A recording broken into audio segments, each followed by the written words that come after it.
Happy Saraswati পুজো, শুভ সরস্বতী পুজো বন্ধুরা।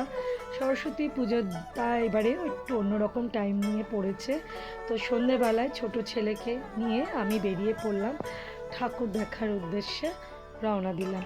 আমার বাড়ির পাশে টালা প্রত্যয় বারোয়ারি, যেটা এবছর দুর্গাপুজো 100 বছর উদযাপন করছে।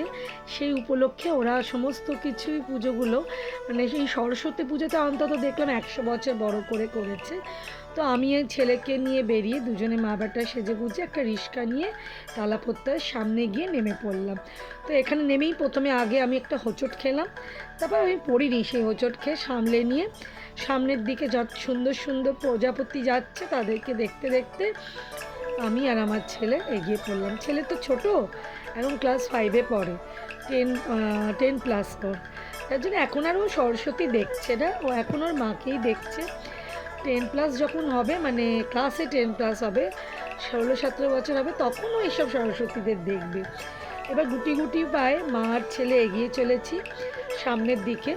ওখানে গিয়ে দেখলাম মানে সেই দুর্গা পুজো না সরস্বতী পুজো সেটা বোঝা দায়, কারণ হচ্ছে প্রচুর বড় করে তারা অনুষ্ঠানটা করেছে। এবারে দেখলাম এবারে সরস্বতী পুজোর মানে কনসেপ্টটাই ওরা চেঞ্জ করে দিয়েছে। ওদের না থিমটা, যে টাইপের ওরা পুজো করে, যে টাইপের ওরা প্যান্ডেল করে, সেগুলো একই রকম। মানে আমার ঠিক ফিলিংসটা, আমি এটা আমার ফিলিংসের কথা বলছি, আমি ফার্স্ট তো জানি না, দুর্গা পুজোর মতন মনে হচ্ছিল। এই আমার ছোট পুত্র গুটি গুটি গুটি গুটি গুটি গুটি পায়ে এগিয়ে যাচ্ছে। হ্যাঁ, কারণ হচ্ছে সে তো সামনের দিকে যেতে চাইছে কী আছে দেখার জন্যে।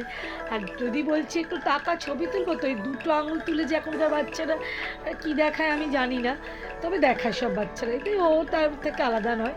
তো আমরা দুজন এবার একটা ফ্রেমে এলাম, এসে খানিকটা হাইটে যেয়ে আমরা চেষ্টা করছি কত তাড়াতাড়ি আমরা গিয়ে গন্তব্যে পৌঁছাবো, যে কী আছে ওখানে। তো যেটা যাচ্ছি সেটা পুরোটাই দেখছি আমি সেই দুর্গা পুজোর মতনই প্যান্ডেলের আদব কায়দা। আর ওরম যাচ্ছি তো যাচ্ছি, হেঁটে চলেছি, হেঁটে গিয়ে সামনে হয়তো প্যান্ডেলটা পাবো। তো এই মনের আশা নিয়ে এগিয়ে চলেছি।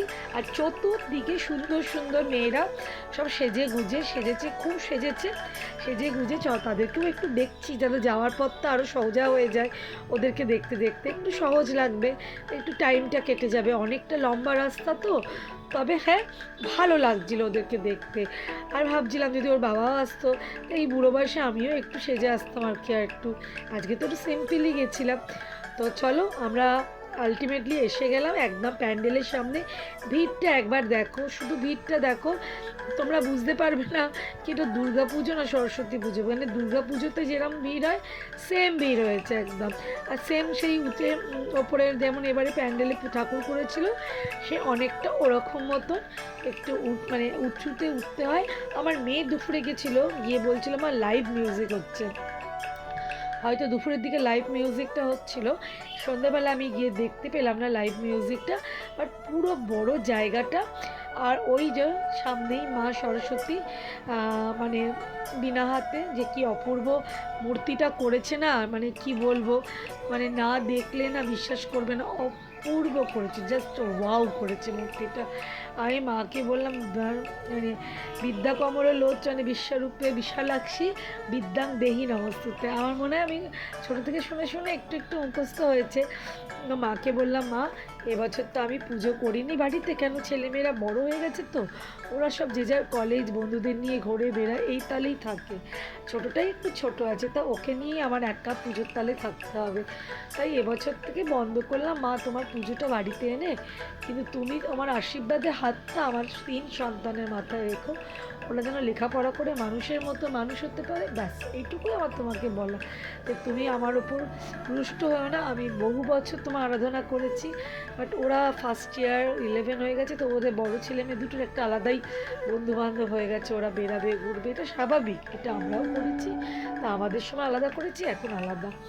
তো যাই হোক, এই হচ্ছে ব্যাপার। ঠাকুরটা দেখা হয়ে গেল, দেখে এবার রওনা দেব দুজনে মিলে গুটি গুটি পায়। চতুর্দিকটা একটু ভালো করে ভিডিও করে নিলাম তোমাদের সাথে শেয়ার করব বলে। আর এই মায়ের পুরো প্রতিমাটা দেখো, অপূর্ব অপূর্ব অপূর্ব। মাকে জোড়াত করে যে যেখানে আছো নমস্কার করো, মায়ের থেকে আশীর্বাদ নাও। মা নিশ্চয়ই তার সন্তানদের ফিরিয়ে দেবেন না, এবং নিজের গুণে তোমাদের বিদ্যান করে তুলবে। তো এই ছিল পুরো টোটাল আজকে মিনি ব্লগটা। তোমাদের কেমন লাগলো জানিও, সাথে থেকো, পাশে থেকো, একটা লাইক কমেন্ট শেয়ার করে যেও।